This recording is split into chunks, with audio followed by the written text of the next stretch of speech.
하나님께서는 에스겔 선지자를 통해서 바벨론에 포로된 상태로 있는 그 나라를 보내고 있는 소망을 잃어버린 이스라엘 백성들에게 소망과 희망을 전해줍니다. 하나님께서는 에스겔을 통해서 새 성전과 그리고 새 제사 뿐만 아니라 새 땅에 대한 환상을 통해 선민을 하나님께서 어떻게 회복시킬 것인지, 그리고 또한 그 환상은 앞으로 장차 도래할 우리의 종말을 함께 말해주고 있었습니다. 그런 에스겔 선지자, 그가 성전에서 발원되어지는 생수가 온 땅을 덮게 되는 것을 봅니다. 그런데 놀라운 것은 그 물로 인해서 세상이 변하더라는 것입니다. 그 물로 인해서 다른 곳으로서 흘러놓은 것이 아니라 성전에서 흘러놓은 그 물로 인하여서 세상의 생명들이 살아나고, 죽었던 땅이 살아나고, 죽었던 바다가 살아나고, 이런 놀라운 역사가 일어나는 것을 에스겔이 목격을 하게 되는 겁니다. 사랑하는 성도 여러분, 우리의 현실 앞에 놓여져 있는 각종 드러나고 있는 이 종말의 서곡을 알리는 현상, 우리에게 종말을 알리는 현상에 대한 서곡 가운데서 가장 대표적인 것이 여러분들요, 전쟁과 그리고 전염병과 그리고 또한 하늘에서 일어나는, 우리로 사람들이 말할 때에 엘니뇨다, 기상현상이다 이렇게 말하는 그 상황 속에서 하나님은 종말의 서곡을 우리에게 사실은 알려주고 있었습니다. 요한계시록에서도 그 이야기를 이미 하고 있습니다. 뿐만 아니라 예수님 자신도 우리에게 종말은 언제 다가올지 모르지만은 그 때가 곧 이르렀다는 것은 자연적인 징조를 통해서, 우리들의 환경을 통해서 아버지께서 알게 하실 것이라고 분명히 말씀하셨습니다. 이런 종말의 서곡을 알리는 현상들이 지금 세계 전체 곳곳에서 지금 일어나고 있습니다.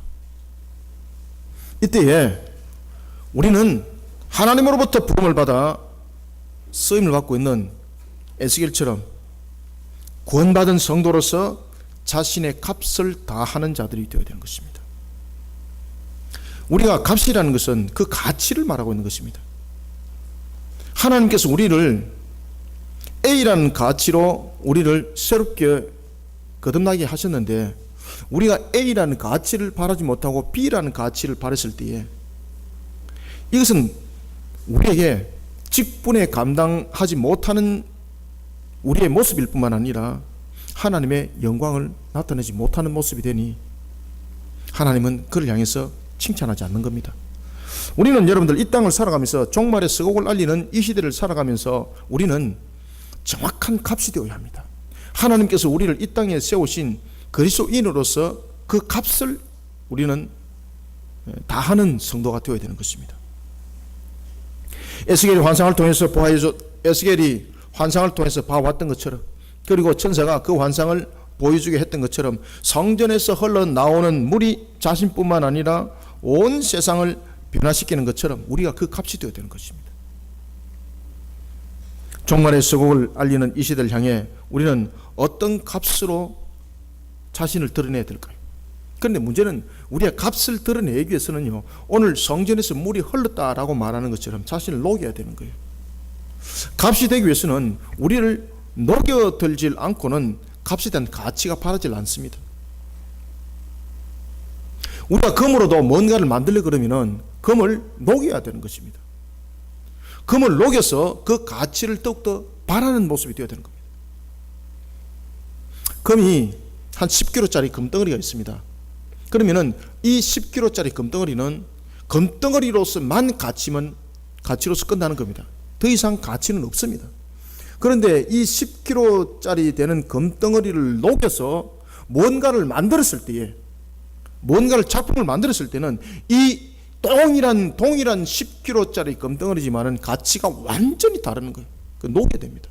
가치를 바라기 위해서는 내 진가를 더욱더 배가시키고 내 가치를 더욱더 드러내기 위해서는, 다시 말하면 그리스도인으로서 우리의 가치를 더욱더 그 진가를 드러내기 위해서는 녹여야 하는 것입니다. 녹여야 되는 것입니다. 저와 여러분들은 어떤 값으로 사용되기 위해서 자신을 녹여서 값을 다하는 성도가 되어야 될까요? 오늘 우리는 에스겔의 환상을 통해서 하나님께서 성전을 통하여 흘러나왔던 그 물을 통하여 세상을 변화시켰던 것처럼 우리는 어떻게 자신을 녹여서 값을 다하는 성도들이 되어야 되는가, 이 종말에 그 값이 되어야 되는가, 우리가 한번 세 가지로 보도록 하겠습니다. 먼저 우리가 6절을 한번 읽어보겠습니다. 시작. 그가 내게 이르시되 인자야 네가 이것을 보았느냐 하시고 나를 인도하여 강가로 돌아가게 하시기로. 아멘. 무엇을 지금 보았는가라고 말하고 있습니까? 지금 가장 중요한 것은 우리들의 눈에 변화된 것을 보는 것이 아니라 가장 지금 주목하도록 한 것은 물이 어디로부터 흘러내려왔는가라는 것을 지금 주목을 하도록 하는 것입니다. 물도 자신을 녹여야 합니다. 갇혀 있으면은 그 물은 자신만이 물이 아니라 자신도 죽이는 물이 되는 것입니다. 그래서 갇혀 있어서 썩은 물은 생물들이 들어와서 오히려 생물을 죽이는 역할을 하는 겁니다. 녹여야 되는 것입니다. 흘려보내야 되는 것입니다. 따라서 우리가 기름진 땅이 되고 그리고 옥토가 되기 위해서는요, 항상 물이 흘러야 합니다. 그리고 물이 건강한 물이 되기 위해서는 그 물이 항상 흘러야 합니다. 흐르는 물이 건강합니다, 여러분들. 녹여야 되는 거죠. 우리가 신앙 속에서 우리의 모습들을 건강하게 만들어가고 우리가 정말로 값을 다하는 모습이 되기 위해서는 우리를 녹여야 하는 것입니다. 우리를 녹여서 흘려보냈는데 문제는 흘려보내는 것이 손실이 아니라 그 값이 우리에게 더욱더 가치 있는 값으로 만들더라는 것입니다. 10kg짜리 금덩어리를 그냥 둔 것이 아니라 이것을 녹여서 뭔가를 만들으니까, 이것이 녹여서 만드니까 더 큰 가치를 바라는 것처럼 말입니다. 따라서 우리는 먼저 첫 번째, 우리 자신을 녹여서 어떤 값을 다하는 성도가 되어야 되는가. 오늘 우리가 에스겔서 47장에 우리가 읽었던 6절부터 이 내용들을 12절까지의 내용들을 보면은, 특히 6절, 7절, 8절, 9절에 보면은 어떤 한 장소를 설명을 하고 있습니다. 지금도 존재하고 있는 장소죠. 그것은 다름이 아니라 바로 사해라는 바다였습니다. 죽은 바다라고 말하고 있습니다. 생물들이 살 수 없는 바다.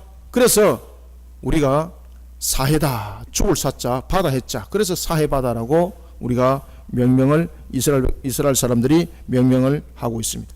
따라서 우리는 6절부터 9절을 통해서 먼저 첫 번째, 죽은 바다와 같은 모습을 하고 있는 세상의 영혼들을 일깨우기 위해서 어떻게 되는가? 그들에게 무엇을 흘려보내야 되는가? 저를 따라합니다. 하나님의 은혜를 흘려보내야 합니다. 하나님의 은혜를 흘려보내야 되는 것입니다. 그러면은 우리는 그저 하나님의 은혜라는 것이 한두 가지가 아니지 않습니까? 그러면 우리는 이 어떤 하나님의 은혜를 흘려보내야 되는가? 바로 복음과 용서입니다. 우리는 세상의 영혼들을 일깨우는 일에 하나님의 은혜를 흘려보내어 그리스도인으로서 값을 다하며 풍성한 영적 축복을 이끌어내는 성도가 되어야 되는 것입니다. 환상 중에 에스겔을 인도하던 천사가 에스겔을 부릅니다. 그리고 에스겔로 하여금 물을 통해 일어나는 그러한 일들을 주목하도록 합니다. 그런데 그 물은 세상의 어떤 일정한 장소에서 흘러나온 물이 아니었습니다. 성경은 이렇게 말합니다. 그 물의 근원이 어디였다라고 말하고 있습니까? 성전이었다는 것을 말하고 있습니다. 성전에서 물이 흘러서 어디를 지금 가고 있습니까? 죽은 바다를 향해서, 척박하고 메마른 강가, 그 땅을 향해서 물이 흐르다는 것입니다. 그러면서 그 강가가 살아나고 죽었던 바다가 살아나는 것을 말해서 우리는 은혜라고 말하는 겁니다. 은혜. 우리는 지금도 종말의 서곡을 알려주고 있는 이 세상을 향해서 우리는 세상을 질타하고 세상을 향해서 우리가 심판만을 전하는 것이 아니라 지금은 양날의 금의 말씀을 함께 전해야 되는 것입니다. 복음과 심판을 함께 전해야 되는 것이죠. 그때에 우리는 무엇을 담아야 되는가? 하나님의 은혜를 먼저 흘려보내는 자들이 되시길 바랍니다. 하나님의 은혜를 우리 속에서 녹여서 흘려보내야 되는 겁니다. 내 속에서 하나님의 은혜를 녹여서 흘려보내지 못하면서 그 사람들에게 하나님의 은혜입니다 받으세요 이러면은 누가 그걸 갖다 받겠느냐 말입니다. 여러분들은 바로 하나님의 은혜의 산 정인이 먼저 되어야 되는 것입니다. 여러분들이 먼저 복음으로 자신들을 만들어서 하나님께서 가치 있게 만드는 그 값이 되어야 되는 것입니다. 하나님께서 나를 복음으로 빚어서 얼마나 가치 있게 만드는지를 먼저 깨달으시길 바랍니다. 그런 복음은 살아있는 능력이 되는 겁니다. 내 죄를 용서하신 그 하나님의 은혜를 아는, 그 은혜의 용서를 아는 그 용서는 흘려보낼 때에, 나를 통해서 녹여서 흘려보낼 때에 능력이 되는 겁니다.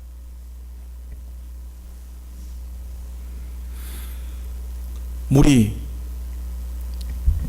성전을 근원으로 해서 흘렸던 것처럼 천사가 에스겔을 한 장소로 데려갈 때에 에스겔은 성전만을 주목한 것이 아니라 죽은 바다도 함께 주목을 하게 되는 겁니다. 죽은 바다라고 부려지는 사해, 그리고 생명이라고는 찾아볼 수 없는 척박한 강의 주변들,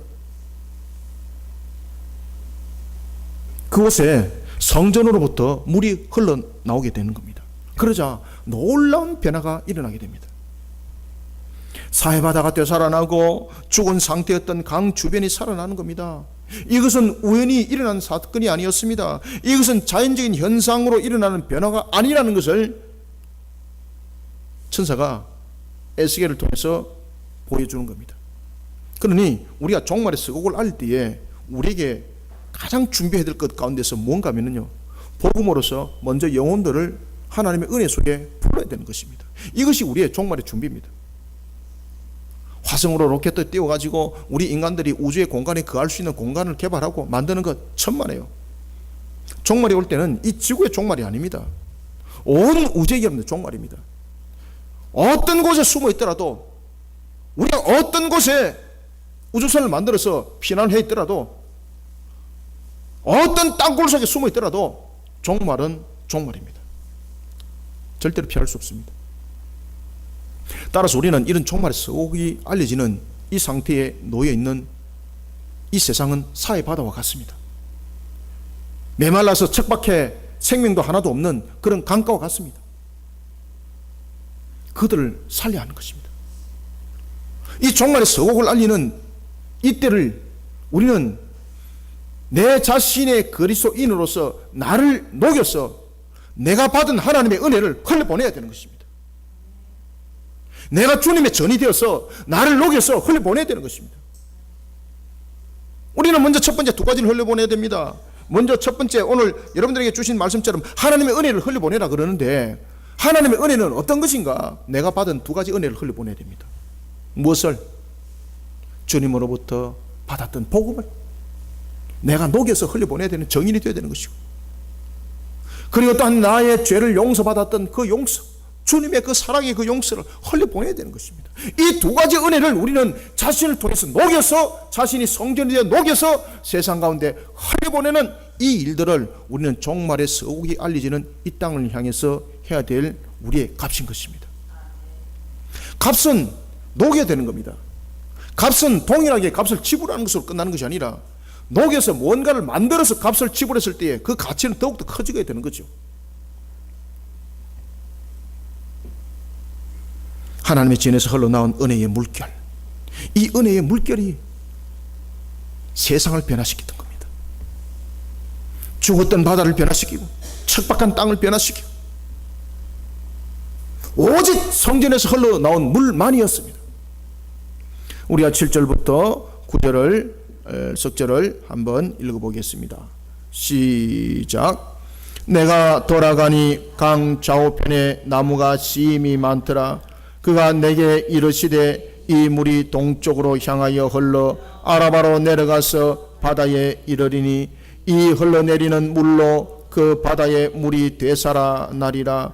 이 강물이 이르는 곳마다 번성하는 모든 생물이 살고 또 고기가 심히 많으리니 이 물이 흘러 들어가므로 바닷물이 되살아나겠고 이 강이 이르는 각지의 모든 것이 살 것이며. 아멘. 하나님의 은혜를 흘려보내면요 세상이 산다는 거예요. 따라서 우리가 종말의 서곡을 향하여서 하나님께서 주시는 엄성 가운데 우리가 값을 어떻게 흘려보내야 되는가? 하나님의 은혜를 내 자신을 녹여서 하나님의 은혜를 세상 가운데 흘려보내야 되는데 어떤 은혜를 흘려보내야 되는가? 복음과 하나님의 사랑이 담겨있는 용서를 흘려보내야 되는 거예요.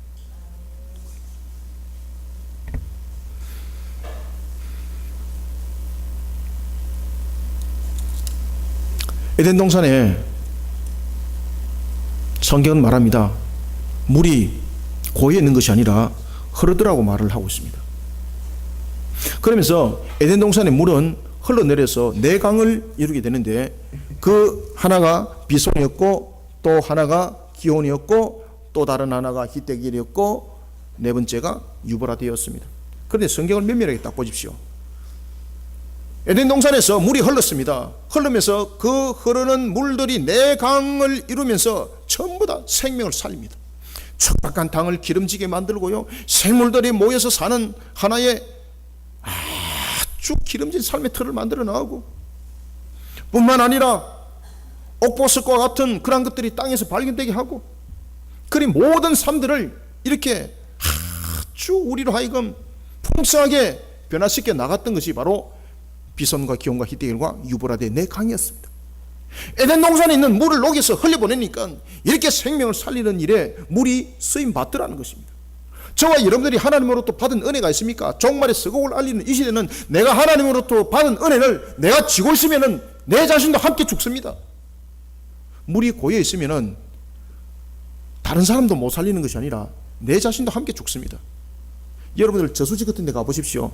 물이 밑으로 흐르는 저수지는 그래도 물이 건강합니다. 그런데 밑으로도 흐르지 않고 계속 그냥 고여만 있는 저수지는요, 썩은 냄새가 얼마나 진동을 하는지. 그곳에 여러분들 생명들이 제대로 삽니까? 설령 그곳에 고기가 산다 그런들 그곳에 있는 고기는 먹으면 여러분들 직방으로 여러분들 병원에 실려가야 되는 거예요. 여러분들 생명을 죽이는 역할을 하기 때문에. 하나님의 은혜가 흐르니 죽었던 바다가 되살아나고 척박한 강가의 생물이 되살아납니다. 뿐만 아니라 바다와 강가의 생물들이 번성하는 모로 그 역사가 일어난 것입니다. 창세기 2장 10절부터 14절도 그 내용을 우리에게 설명을 해주고 있는 것입니다. 따라서 비손과 기온과 히데길과 유브라데의 네 강의 근원은 오늘도 하나님의 은혜가 세상을 향해서 흘러 넘치도록 그 역할을 감당해야 되는데, 오늘의 에덴 동산은 누가 되어야 되는가? 하나님께서 세우신 교회가 에덴 동산이 되어야 되는 것이고, 하나님께서 우리를 피값으로 사신 성전, 몸된 성전, 우리가 에덴 동산이 되어야 되는 것입니다. 뿐만 아니라 우리가 비손과 기온과 히데길과 유브라데의 네 강이 되어야 되는 것입니다. 은혜를 흘려보내는 자가 되어야 되는 거예요. 어떤 은혜를? 세상을 더욱더 풍성하게 꾸려나오고 세상을 더욱더 번성한 속에 하나님의 은혜가 차올라 넘치도록 만들기 위해서는 내가 받은 은혜를 흘려보내야 되는 거예요. 내가 받은 은혜가 증거고 정인이 되는 거고 증거물이 되는 겁니다. 하나님의 은혜도 알지 못하면서 그냥 지식으로 이 하나님의 은혜를 알라 그러면 누가 여러분들 그것을 갖다 받아들이겠습니까? 내가 그리스도인이 된 것, 복음을 통해서 내가 그리스도인이 된 것, 이것이 바로 여러분 증거물이 아니겠습니까? 내가 죄인으로서 죽을 수밖에 없는 나를 용서하신, 그 피값으로 나를 용서하신 그 용서, 그 은혜를 우리는 세상 가운데 흘려보낼 때에 가치를 발할 수밖에 없는 거예요. 사랑하는 성도 여러분, 하나님을 배반하고 세속과 짝하면서 자신의 풍성함을 누려가는 세상의 영혼들은 이 땅에서 호흡을 하고 살아가고 있지만은 그것은 산 송장과 똑같습니다.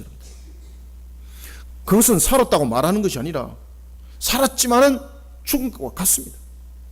그런데 문제는 이런 죽은 바다와 같은 그런 모습을 하고 있는 그들이, 사회가 바로 그런 곳이거든요. 눈으로 볼 때는 산바다 같지만은 호흡을 하고 있지만은 실질적으로 그 내막을 안을 들여다보니까 생물이 아무것도 없더라는 거죠. 세상에 우리의 모습들이 지금 하나님을 향해서 배반하면서 살아가는, 세속과 짝을 하면서 살아가는 세속의 사람들이 바로 이런 모습을 하고 있는데, 문제는 그들이 깨닫지 못하는 겁니다. 그러면 이들을 깨닫기 위해서는 어떻게 되는가? 몽둥이가 필요한 것이 아니라 그들 향해서 은혜를 흘려보내야 되는 것입니다. 죽은 바다와 같은 모습을 하고 있는 세상의 영혼들을 일깨우지 않으면 그들에게는 더 이상 소망이 없습니다. 하나님의 은혜의 물결을 흘려보내야 되는 것입니다. 저와 여러분들을 구원의 길로 인도했던 그 복음을 말입니다. 세상 가운데 흘려보내야 되는 것입니다. 우리는 그 값을 바라는 자가 되어야 되는 것입니다. 우리는 그 값을 다하는 성도가 되어야 된다는 것입니다. 그런데 문제는 이 사실을 누가 제일 먼저 잘 알까요? 마귀가 잘 안다는 거지, 마귀가. 그러면은 마귀가 그 은혜를 세상 가운데 흘려보내도록 놔두겠습니까? 아이고 그리스도인들이여, 그래 너희들이 받은 하나님의 은혜를 세상 사람들에게 잘 나눠줘서 참으로 마귀들을 쫓아보내고 잘 살아라, 이렇게 마귀가 하겠습니까? 말도 안 되는 소리지. 적극적으로 막습니다. 마귀가 용납을 하지 않습니다. 따라서 종말의 서곡을 알리는 이 시대에 제가 여러분들에게 누누이 말씀드립니다만, 이 시대에 정말로 우리에게 필요한 것은 뭔가 하면요, 건강한 영적 전투를 벌이는 겁니다. 어떻게 우리는 건강한 영적 전투를 치러 나가야 되는가? 깔치 뜯고, 네가 나를 오른쪽으로 한 대 쳤으니 나는 너를 두 대 쳐서 서로 떨어서 복음을 전하리라. 여러분들, 나인데 두 대 맞은 사람이 쓰러져 가지고 내가 너에게 명하노니 주 예수 그리스도를 믿으라, 그러면은 그 사람이 두들기 맞고 누워 가지고 아멘 이렇게 합니까? 더 원수가 되는 거죠. 더 원수가. 우리는 건강한 영적 전투를 벌여야 합니다. 건강한 영적 전투를 벌이기 위해서는 먼저 그들에게 하나님의 은혜를 흘려보내야 되는 거예요. 하나님의 은혜를 흘려보내서 그들의 비수를 꽂아야 되는 거예요, 여러분들요. 하나님의 은혜를 흘려보내는 그 비수 속에 우리 속에 담겨지는 것은 뭔가 하면은 바로 회개하면서 돌이키는 역사가 나타나더라는 것입니다. 세상은 타락해 있습니다. 세상을 이대로 두게 되면은 마귀의 세상이 되어버립니다. 동성애에 대한 합법화를 외치는 마귀, 타락과 음란한 사이트를 만들어서 다음 세대뿐만 아니라 세상의 영혼들을 영적으로 병들게 만드는 마귀, 뿐만 아니라 불의와 부정과 폭력을 앞세워서 약자들을 착취하는 그런 마귀들의 권세, 그 권세를 깨뜨리는 영적 전투를 치러야 되는 것입니다. 누가 이런 영적 전투를 치르겠습니까? 그리스도인이 해야 되는 것입니다. 특히 이런 영적 전투를 치렀던 스데반 집사, 사도행전 7장 60절에 보면은 스데반이 복음을 전하게 됩니다. 이 스데반 집사가 복음을 전하자 수많은 사람들이, 수많은 영혼들이 마귀의 사슬로부터 벗어나게 됩니다. 그러니 이 마귀가 이 스데반을 가만둘 리가 있습니까? 유대인들의 공회를 일으켜서 그 스데반 집사를 돌로 쳐서 죽이도록 만듭니다. 복음을 전하는 그 스데반의 입을 막아야 됐기에, 하나님의 은혜를 세상 가운데 흘려보내는 그 출구를 막아야 됐기에 그를 죽이는 일에 사력을 다하게 됩니다. 그때에 돌을 맞아서 죽어가던 스데반 집사는 자신을 향해서 돌을 던지는 영혼들을 돌아보면서 저주하지 않습니다. 이렇게 기도합니다. 주여, 이 죄를 그들에게 돌리지 마옵소서. 은혜를 흘려보내는 거죠. 그죠? 그는 순교하는 그 순간까지 영적 전투를 통해서 하나님의 두 가지의 은혜를 흘려보냅니다. 첫 번째는 불쌍한 영혼들을 위해서 복음의 물줄기를 흘려보냅니다. 아브라함의 혈통을 통해서 구원이라고 말하고 있는 그들을 향해서 스데반은 이렇게 말합니다. 어찌 하나님께서 아브라함의 혈통을 통해서 구원을 말하고 계셨는가? 창세기를 똑바로 너희들이 직시하여라. 하나님께서 아브라함을 통해서 말씀하실 때 분명히 믿음의 구원이라고 말씀하셨는데 어찌 너희들이 혈통의 구원이라고 너희들이 마귀의 권속 속에 오히려 갇힌 자들이 되고 있는가? 그러면서 그가 복음을 흘려보내고 있습니다. 자신이 받았던 그 은혜의 복음, 자신 속에서 녹여서 흘려보내고 있습니다. 그런 강력한 영적 전투를 치르니까 말입니다, 역사가 일어나는 겁니다. 그의 복음을 듣고 사람들이 변화되는 역사가 일어나니까 마귀가 이스라엘 공의를 일으켜가지고 스데반을 죽이도록 하는 겁니다. 사람들이 돌을 들고 스데반을 에워쌉니다. 그리고 그를 향해서 돌을 던집니다. 스데반이 죽는 그 순간 그는 복음뿐만 아니라 용서라는 은혜를 흘려보냅니다. 하나님, 이들은 자신들의 죄를 알지 못하니 저들을 용서하여 주시옵소서. 그리스도인으로서 우리는 값을 다하면서 세상을 이겨나가야 합니다. 우리는 세상을 이겨나가는 영적 전사가 될 때에 그리스도인의 값을 다하는 영적 전사가 되어야 되는 것입니다. 그래야 해서 세상을 하나님의 풍성한 영적 축복으로 이끌어가는 우리 모든 성도들이 되어야 되는 것입니다. 이 일들에 우리 그리심교회 성도들이 앞서 나가는, 그리고 힘써 나가는 걸음을 걷기를 소망합니다. 두 번째는 우리가 어떤 값을 다하는 성도들이 되어야 되는지 우리가 10절을 한번 읽고 두 번째 보겠습니다. 자, 10절을 한번 읽습니다. 시작. 또 이 강가에 어부가 쓸 것이니 엔게디에서부터 에네글라임까지 그물 치는 곳이 될 것이라. 그 고기가 각기 종류를 따라 큰 바다의 고기같이 심이 많으려니와. 아멘. 두 번째는 오늘 내용에서도 여러분들이 이제 잘 아셔야 될 것은 큰 물고기가 자라기까지, 그리고 주변의 환경들이 변화되기까지, 그리고 무수한 열매들이 맺기까지 나타나야 될 것이 있는데, 그것은 뭔가 하면은 물이 지속적으로 흘러야 됩니다. 지속성을 가지지 못하고 물이 비성과 기온과 희대열과 네 강의 근원을 이뤘습니다. 단회적으로 흘렀습니다. 그런데 여러분들 생명이라는 것은 단회적으로 흘러서 꽃피고 열매 맺고 그렇지 않습니다. 계속해서 끝까지 흘러야 되는 것입니다. 따라서 저와 여러분들이 오늘도 값을 다하는 성도가 되기 위해서는 복음을 그저 한번 전한 것으로 끝나는 것이 아닙니다. 복음을 전했으면 그 다음에는 무엇이 이루어져야 되는가 하면요, 이 복음의 열매들이 생명으로 살아날 수 있도록 양육을 해야 되는 것입니다. 관리를 해야 된다는 거죠. 관리를. 따라서 우리는 두 번째 10절부터 11절 통해서 하나님의 주권과 그 능력이 나라와 민족을 계속해서 번성시켜 나가도록 영혼을 가슴에 먼저 안을 줄 알아야 됩니다. 영혼을 가슴에 안고 양육하면서 강력한 영적 전투를 지속해서 치러 나가는 그 값을 다하는 성도들이 되어야 되는 것입니다. 8절과 여러분들 9절에 보면은 그 바닷물이 되살아나고 강의 각처의 모든 것이 살아나자 바다와 강가에 누가 거주하기 시작합니까? 어부들이 거주하기 시작하는 거라는 거죠. 어부들이 거주하는 이유는 그곳에 있을 때에 풍요를 누릴 수 있고 번영을 누릴 수 있기 때문에 그 물가에 거하는 것입니다. 어부들이 바보입니까? 물이 흐르지 않고 물이 살아나지 않는데 어부가 그 속에 그 가에 어촌을 형성한다는 것은 함께 죽는 겁니다. 어촌을 형성했다는 것은 그 속에 번영이 있고 그 속에 가치가 발해질 수 있다는 것을 알고 내가 그곳에 삶으로 살아나가는 틀을 마련했다는 이야기입니다. 어떤 과정이 있었습니까? 물이 지속적으로 계속해서 흘러나오기 때문에, 그러다 보니까 강들이 살아나고 바다가 살아나고, 그러니까 그곳에 번성을 이루니까 어촌을 형성하면서 함께 번영을 누리는 겁니다. 죽었던 강가, 그리고 죽었던 바다, 그런데 지금은 살아있는 생물들로 가득합니다. 이것을 누구에게 뺏기려고 그러겠습니까? 어촌을 형성하는 것. 강물과 바다를 살리면 물고기가 삽니다. 그리고 우리의 삶의 터가 만들어집니다. 마찬가지로 저와 여러분들이 받았던 그 은혜를 세상 가운데 녹여서 계속해서 흘려보낼 때에 내가 뭔가 손해가 가는 것 같습니다. 그러나 그렇지 않습니다. 그렇게 흘려보내면서 생명을 살리는 일에 마치 사회를 살려나가고 그리고 강가를 살려나갔던 것처럼 그렇게 하다 보면 그 물을 흘려보내는 주변에 어촌이 형성되는 것처럼 사람들이 모여들게 되어 있어요.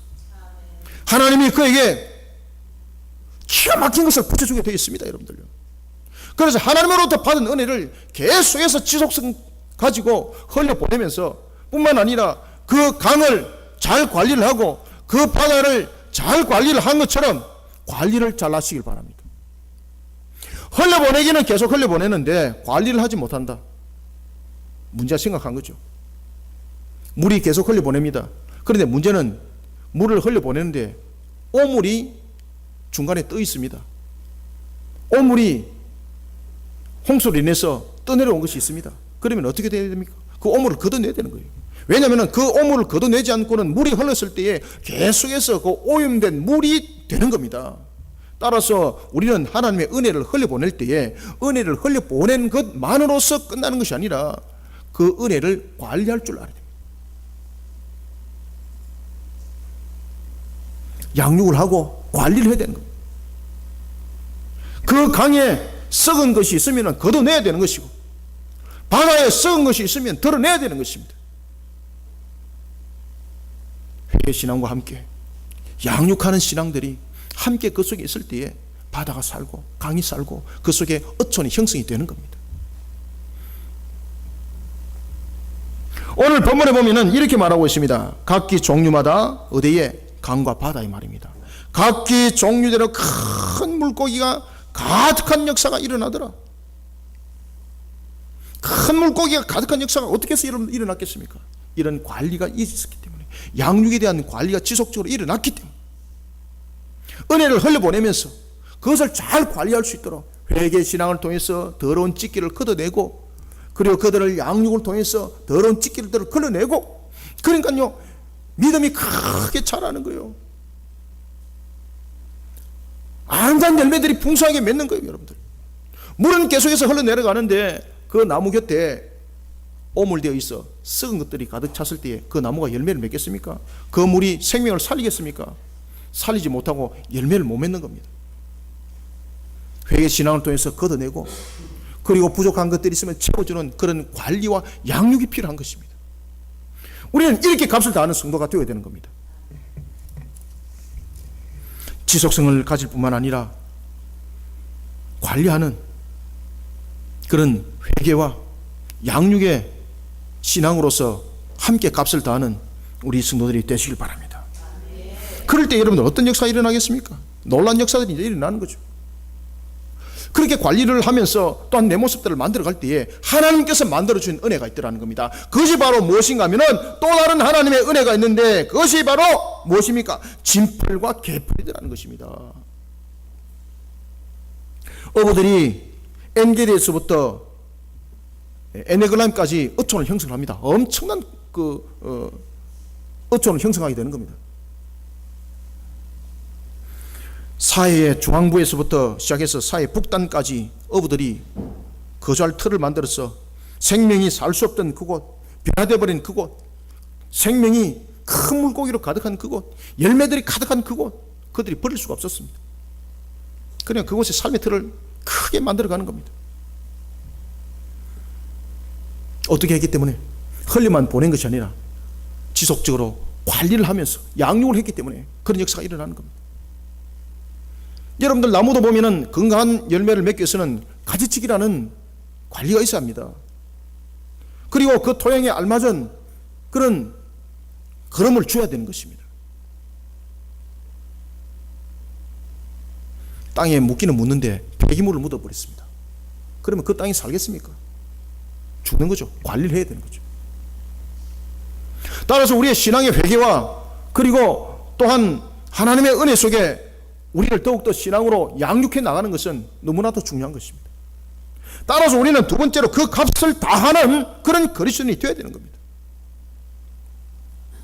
그렇게 관리를 해 나가다 보면은 우리가 손이 미치지 못하는 곳이 생깁니다. 그곳에 하나님의 은혜가 더하더라는 겁니다. 그곳이 어떤 곳인가 하면 바로 진펄과 어디였더라? 개펄이었더라. 진펄과 개펄이었더라. 진펄은 섭지와 같은 곳이고, 그리고 개펄은 물 엉덩이를 우리가 말하고 있습니다. 말 그대로 이곳은 물이 흐르지 않기 때문에 염분이 너무 농도가 짙어서 어떤 생물도 살 수 없는 곳입니다. 오늘 성경에 보면은 이렇게 말을 하고 있습니다. 자, 우리가 10절과 11절 두 절을 한번 읽어보겠습니다. 시작. 또 이 강가에 어부가 설 것이니 엔게디에서부터 에네그라임까지 그물 치는 곳이 될 것이라. 그 고기가 각기 종류를 따라 큰 바다의 고기같이 심이 많으려니와 그 진펄과 개펄은 되살아나지 못하고 소금 땅이 될 것이며. 아멘. 여기서 그 진펄과 개펄은 되살아나지 못한다라는 것은 여러분 무엇을 말하고 있습니까? 말 그대로 이것은 버려진 곳이거든요. 어떻게 해도 회복이 되지 않는 겁니다. 그리고 우리의 능력으로서는 할 수 없는 것입니다. 관리를 해왔습니다. 양육을 해왔습니다. 그렇지만 그것이 되지 않더라는 것입니다. 그런데 그렇게 우리가 힘써 애써서 우리의 값을 다하고 우리를 녹이 나올 때에 하나님이 이곳을 세상에서 가장 값진 것들로 만들어버린다 이 말입니다. 진펄과 개펄은 되살아나지 못하는데 하나님께서 그 땅을 소금 땅이 되겠다는 겁니다. 상상할 수 없는 일이 일어났다는 거죠. 소금은 굉장히 중요합니다. 그런데 소금도 가치 있는 소금이 있고 가치 없는 소금이 있습니다. 오늘 이 본문에서 말하는 이 소금은 세상에서 가장 가치를 바라는, 극상품의 가치를 바라는 소금으로 하나님께서 만든다는 이야기죠. 제일로 가치 있는 소금은 어디에 쓰임받습니까? 제단에 쓰임받죠. 특히 이 진펄과 갯벌에서 나는 소금은 제단에서 쓰는 가장 귀한 소금으로, 최고의 소금으로 하나님께서 나도록 하겠다는 겁니다. 에스겔서 44장 24절 보면은 하나님께서는 인간 편에 있는 부정함을 제거하기 위해서 하나님께 드려진 예물에 소금을 치도록 합니다. 소금은요, 소금은 하나님의 은혜와 속죄를 통하여 그 속죄 사역을 통해서 제사 드리는 자가 정결하게 되었음을 의미를 하는 겁니다. 어디서 만든다고요? 진펄과 갯벌에서 말입니다. 도저히 이것은 회복될 수 없어 라고 버려진 그 속에서 하나님께서 그 진펄과 갯벌에서 소금을 단 일회성이 아니라 지속적으로 계속해서 만들어낸다는 거죠. 최고의 가치를 바라도록. 여러분들, 이런 하나님의 은혜가 있다니까요.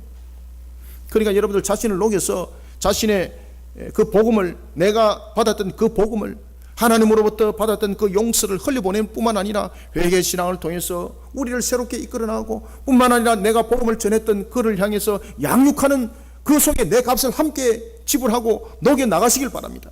그러다 보면은 내가 미치지 못한 진벌과 갯벌이 있습니다. 그런데 놀랄 것은 하나님께서 그 진벌과 갯벌을 놀랄 역사를 통해서 세상에서 가장 가치 있는 땅으로 만들어 버리더라는 것입니다. 소금은 제사 용도로만 쓴 것이 아니었습니다. 욥기서 6장 6절에 보면요, 음식을 맛내는 데 있어서 그 당시 사람들도 음식을 맛내는 데 있어서 가장 귀한 이 조미료가 소금이었습니다. 우리가 여러분들 가장 단맛을 내기 위해서는 소금이 필수입니다. 설탕에 설탕을 더하면 단맛이 극치에 다다르지 않습니다. 단맛이 극치에 일어나기 위해서는 그 단맛에 소금이 가미됐을 때에 그 단맛이 우리에게 느껴질 것이 극치의 모습으로 나타나는 겁니다. 아주 소금이 귀하죠. 뿐만 아니라 소금은 에스겔서 16장 4절에 보면은요, 의약품으로 사용되었습니다. 아이가 태어나서 그 아이를 태반을 자르고 그리고 그 아이를 정결케 하는 일에 소독제로 썼던 것이 바로 소금이었습니다. 이런 극상품의 최고의 소금을 버려진 진벌과 갯벌을 통해서 하나님께서 만들어 주시겠다는 겁니다. 그 땅이 되게 하겠다는 겁니다. 하나님의 주권과 능력이 임하면은 세상의 최고의 가치를 바라는 장소가 될 수 있습니다. 사랑하는 성도 여러분, 하나님의 주권과 능력이 이 나라와 이 민족을 계속해서 번성시켜 나가도록 영혼을 먼저 가슴에 안는 우리 성도들이 되시길 바랍니다.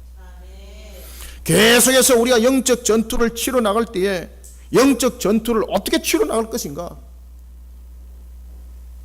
가슴 안고 기도하면서 회개하는 신앙으로 또 돌이켜보고 또 돌이켜보고, 뿐만 아니라 양육하여서 새롭게 만들어가고, 그러면서 내가 헌신과 희생을 다 쏟아부을 때에 나의 가치가 다한 것처럼 느껴질 때에 하나님께서는 정말로 우리가 감당할 수 없는 그 진펄과 갯벌을 변화시켜버려가지고 최고의 가치인 소금 땅으로 변화시켜버린다는 이야기입니다.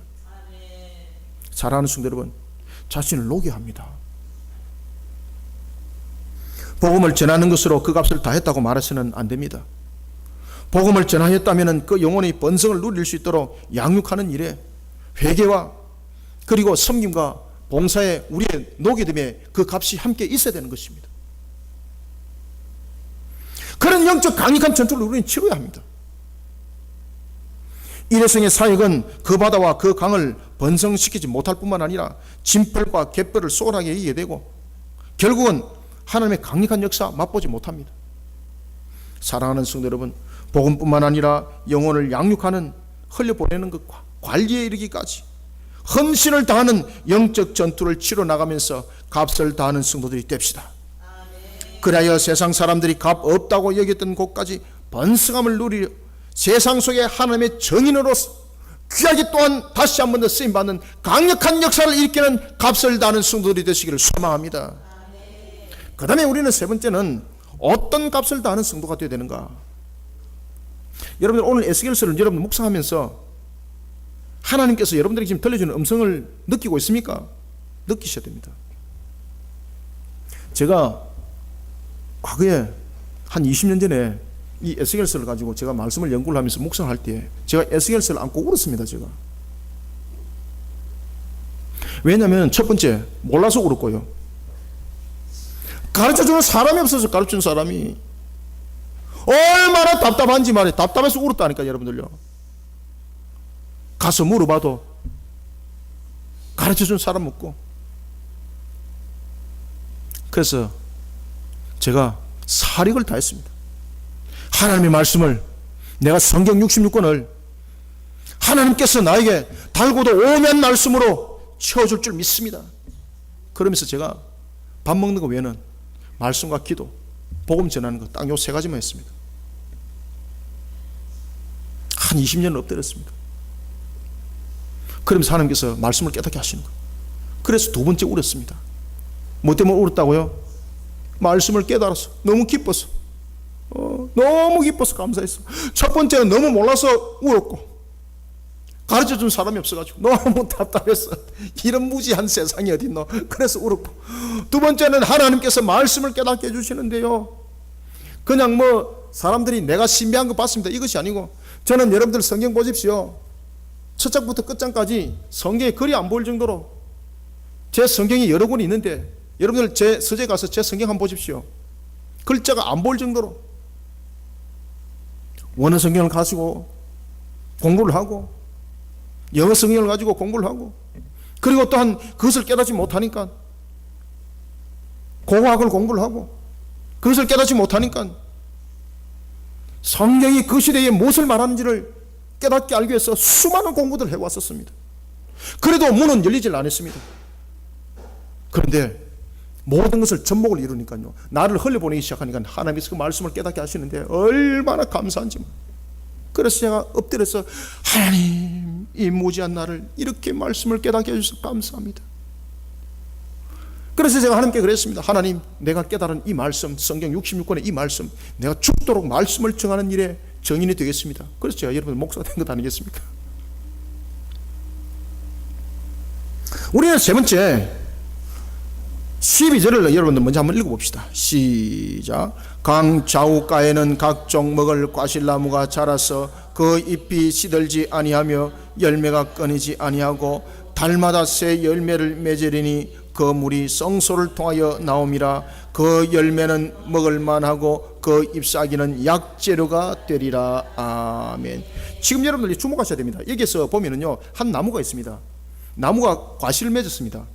과실이 극상품이었습니다. 그런데 이파리가 어디까지 쓰임받습니까? 그렇지. 그러니까 이 나무는요, 버릴 것이 없는 거야. 버릴 것이. 세상에서 제일로 가치 있는 것이 되더라는 것입니다. 따라서 우리는 세 번째로 무엇을 통해서 값을 다하는 성도가 되는가? 마지막으로 12절 통해서 하나님께서 우리에게 말씀하십니다. 공고한 영혼들을 위로하고, 그리고 치료하면서 나를 통해 예수님을 보이게 하는 거예요. 예수님을 보이게 하는 영적으로 최고의 가치를 바라는 그리스도인으로 그 값을 다하는 성도들이 되시길 바랍니다. 열매를 맺었습니다. 그런데 그 열매가 나의 자랑이 되어버렸습니다. 그러면 다음에는 그 열매 아름답게 맺히지 않습니다. 나를 통해서 예수님을, 나를 통해서 하나님을 자랑하고, 내 열매가 하나님의 열매요, 내 능력의 열매가 아닙니다. 그러니까요, 여러분들 하나님께서 그의 잎사귀까지 약재로 쓰더라는 겁니다. 나를 통해서 여러분들요, 나를 자랑 삼는 열매가 되지 마시길 바랍니다. 나를 통해서 예수님을 보게 하는 값이 되시길 바랍니다. 이런 신앙의 인격들이 만들어져야 되는 거예요. 어찌 여러분들 설교의 한편 단편을 통해서 목사의 자랑스러움이 보이지고 목사의 능력이 보이지야 그것이 잘하는 설교고 능력 있는 설교입니까? 예수님이 보여줘. 예수님이 에스겔 선지자를 통해 보여준 성전에서 흐르는 물로 인하여 바다와 강이 되살아나는 회복의 현상이 이스라엘의 회복을 말하였다면 두 번째는 사회적인 변화였습니다.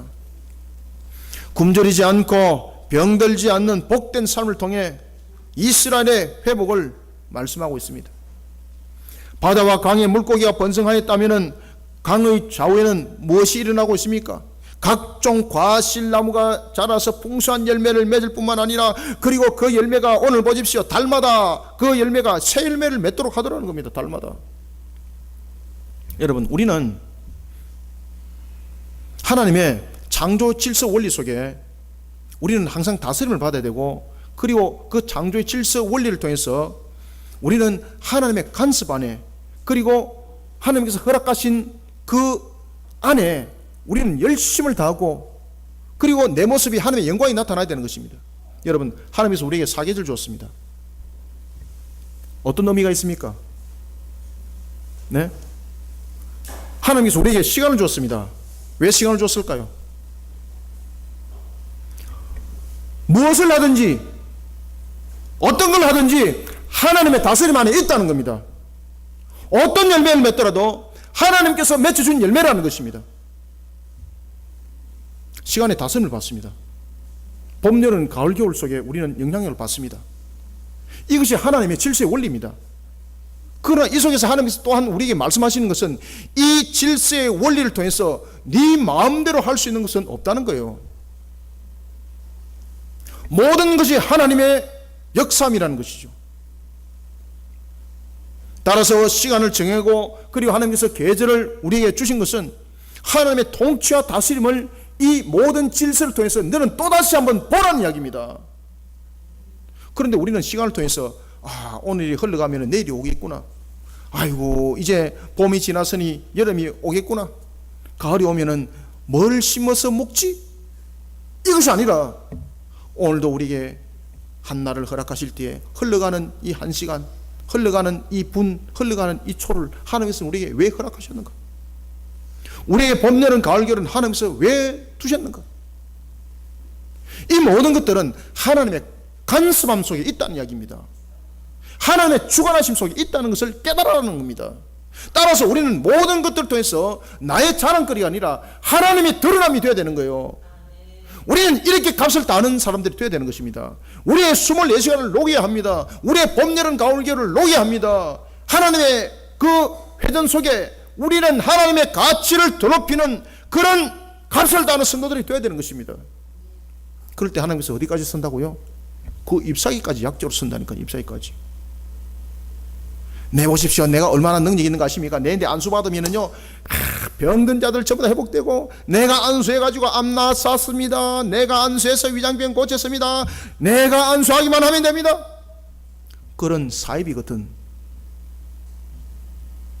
그런 썩어 빠진 열매 앞에 무릎 꿇지 마시고, 오늘도 주님께서 우리에게 주신 말씀 속에 하나님의 열매를 맺으시길 바랍니다. 그러면 하나님께서 우리의 정말로 하찮은 잎사귀까지 약재로 사용하십니다. 여러분들이 능력 없어 보이지만은 여러분들의 입술을 통해서 주 예수 그리스도 이름으로 명하노니 이 더러운 귀신한 물갈쩌다 하면은 그 잎사귀가 약재가 되어서 귀신을 쫓아내는 영역으로 나타날 줄 믿으시길 바랍니다. 우리는 이렇게 값을 다하는 성도들이 되어야 됩니다.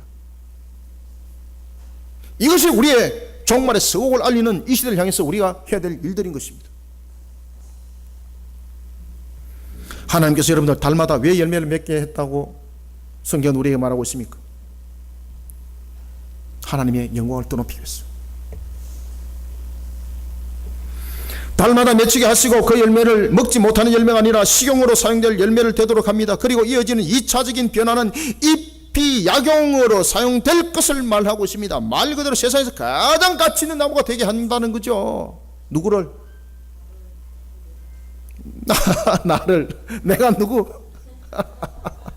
하나님의 값을 더 높이는 자, 하나님의 값을 더 높이는 자, 내 값을 치르는 자, 내 값을 만들어가는 자. 하나님께서 여러분들 열매도 안 맺게 만들어요. 여러분들요, 잎사귀 어디 약조로 씁니까? 그 잎사귀 약조로 썼다가는 나중에 사람들한테 사기쳐가지고 말이지, 이거 먹으면 용하게 됩니다 이래가지고 말이지 엉뚱한 짓이나 하고 앉아있고, 내게 안수받으면 모든 병마가 물어납니다. 그럼 병원은 말로 있는데 의사 필요 없이 그냥 자기한테 그냥 줄 서기만 하면 되는 거지. 누가 어디 갑니까? 어디 갈 필요 없지. 누가 약대 갑니까? 갈 필요 없지. 우리의 변화는 먹고 마시는 1차적 차원의 축복이 아닙니다. 우리의 축복은 여러분들 1차적 차원의 축복으로서 멈추면 안 됩니다. 먹고 마시는 것만이 1차적 축복으로 여러분들 이야기를 한다면 우리에게는 약재로 쓰임받는 2차적인 축복이 함께 있어야 되는 것입니다. 지금 에스겔서 47장에서는 12절 통해서 우리에게 그것을 말씀하고 있는 것입니다. 흘러나오는 물은 이와 같이 1차적 축복뿐만 아니라 2차적 축복의 결실을 맺게 하는데, 세상에 병든 것을 낫게 하는 역사를, 약재로 쓰임받는 역사를 저와 여러분을 통해서 일으킨다는 이야기입니다. 하나님께서 영적으로 치료하여 약의 재료가 되는 잎사귀가 되도록 해야 됩니다. 시편 1편 3절과 그리고 잠언 11장 28절의 말씀처럼 살아있는 잎사귀는 번영을 의미합니다. 그리고 요한계시록 22장 1절과 2절은 이렇게 말합니다. 또 그가 수정같이 맑은 생명수의 강을 내게 보이니 하나님과 및 어린 양의 보좌로부터 나와서 길 가운데로 흐르더라. 강 좌우에 생명나무가 있어 12가지 열매를 맺되 달마다 그 열매를 맺고 그 나무 잎사귀들은 만국을 치료하기 위하여 있더라. 아멘. 그 잎사귀는 무엇을 하기 위해서? 만국을 치료하기 위해서 있더라.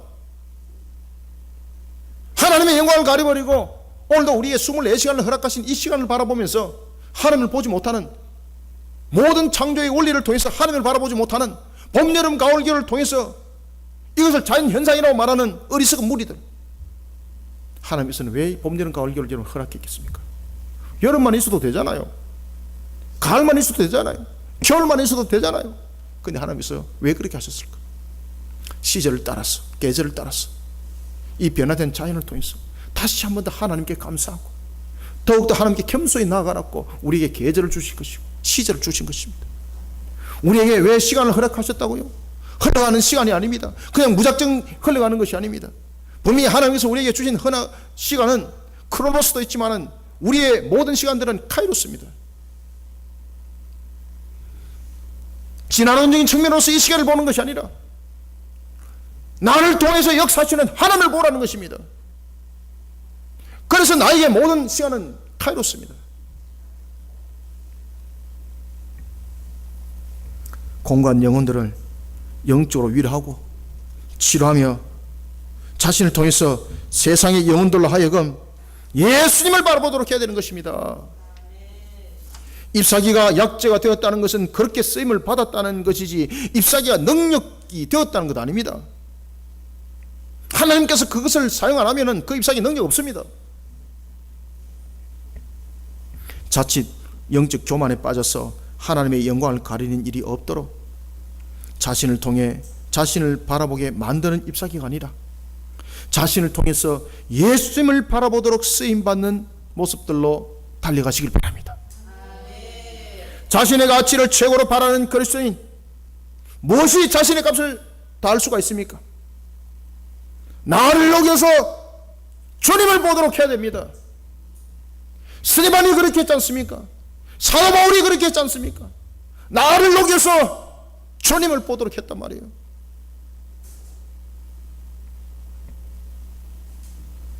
자신의 가치를 최고로 바라는 그리스도인, 그 값을 다하는 우리 모두가 되기를 소망합니다. 말씀을 맺겠습니다. 사회와 같이 죽은 자의 모습을 하고 있는 우리에게 새로운 역사, 새 생명의 역사를 가져다 준 것은 다름이 아닙니다.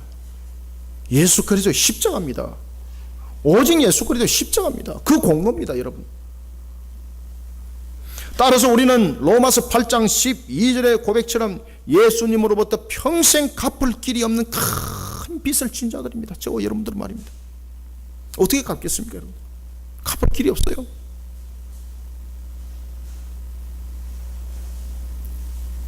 이런 그리스도인들이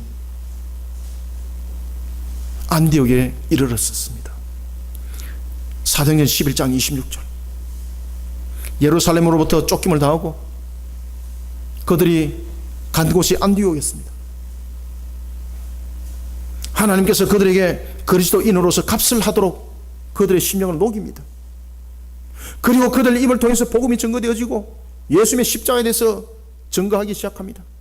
그때 안디옥 사람들이 이렇게 말합니다. 저 미친놈들 보라 말이야. 예수를 자랑하고 예수를 전하다가 죽은 자들을 알지 못하고 지금도 이런 짓을 하고 있는가? 아이고 저놈들 정신 나간 놈들이구만. 더 예수를 닮았네. 그래서 붙여진 이름이 그리스도인입니다, 여러분들요. 그래서 그 당시에 이 그리스도인이라는 이름은요, 조롱하는 겁니다. 조롱하는 거. 저 정신병자구만. 조롱하는 거. 그런데 지금은 이 그리스도인이라는 이름이 우리에게 가장 값진 이름이고 우리의 영광의 이름이 되었고 자랑스러운 이름이 되었습니다. 무엇을 했기 때문에? 자신을 녹이니까. 자신을 녹여보내니까 하나님께서 세상 사람들이 버렸다고 말하고 있는 조롱받았던 그 그리스도인이라는 그 명칭을 약재로 쓰더라는 겁니다. 약재로. 우리는 그리스도인으로서 그 값을 답시다. 세상은 죽은 바다와 같은 모습을 하고 있습니다.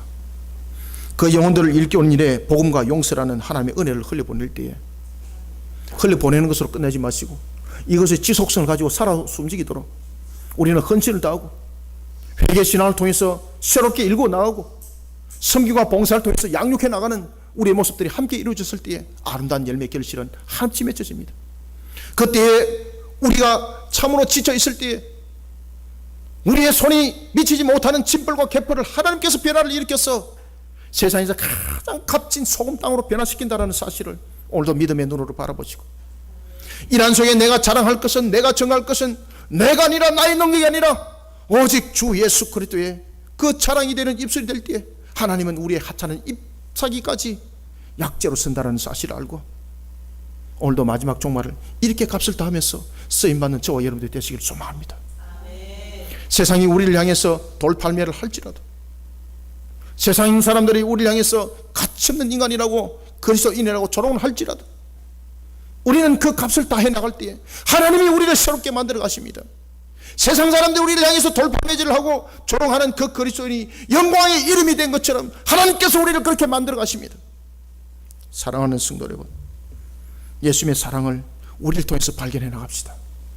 예수의 사랑을 우리를 통해서 흘려보냅시다. 이런 속에 값을 다하는 우리 그리스도의 모든 성도들이 되시기를 주님의 이름으로 축원합니다.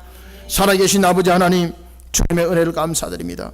주께서 이렇게 세우시고 하나님의 영광 바라보게 하심을 감사드립니다. 미련하고 참으로 부족하고 보잘것없는 종이지만은 우리들을 오늘도 주께서 이렇게 세우시고 주의 영광의 걸음을 걸어갈 수 있도록 값이 되게 하심을 감사드립니다. 내가 어찌 내 값을 말할 수가 있겠습니까? 그러나 하나님께서는 가장 값진 것들로 내가 마치 버려진 것과 같은 짐벌과 개펄이었지만은 하나님께서는 가장 값진 소금의 땅으로 만드셨고 세상 속에 죽은 사회와 같은 그리고 또한 척박한 땅과 같은 강가를 오늘도 하나님의 은혜로 녹여서 살아나는 생명이 숨통하게 하게 하시고 뿐만 아니라 가장 큰 물고기로 응답하셨던 것처럼 오늘도 이 땅에 우리의 모습들 주님을 더 높이고 주님의 산정인으로 우리가 흘려보내는 값을 다하는 성도가 되기를 원합니다. 주 예수 그리스도를 믿어라. 그러면 너와 내 집이 구원을 받으리라. 오늘도 주님의 은혜를 세상 가운데 흘려보낼 뿐만 아니라 회개하라 천국이 가까이 왔느니라. 오늘도 주님이여 이런 은혜 속에 양날의 금에 스맨 말씀으로 혼과 육과 골수를 찔러 쪼개기를 원합니다. 주님의 능력으로 달려가게 도와주시고 오늘도 그런 속에 우리 성도들은 세상 속에 하나님의 정인의 길들을 걸어갈 때 각종 실과가 되게 하실 뿐만 아니라 하나님께서 사용하시는 귀한 약재가 되는 나무 되게 하여 주시옵소서. 하나님 오늘도 하늘의 문을 열어주시고 주신 말씀으로 우리 성도들이 은혜 받게 하여 주시며 주신 말씀으로 새롭게 일어나게 하여 주시옵소서. 새힘 받게 하여 주옵소서. 주의 능력으로 일어서게 하여 주옵소서. 주님의 이름으로 그 값을 다 하는 자들이 되게 하여 주옵소서. 예수님의 이름으로 기도드립니다. 아멘.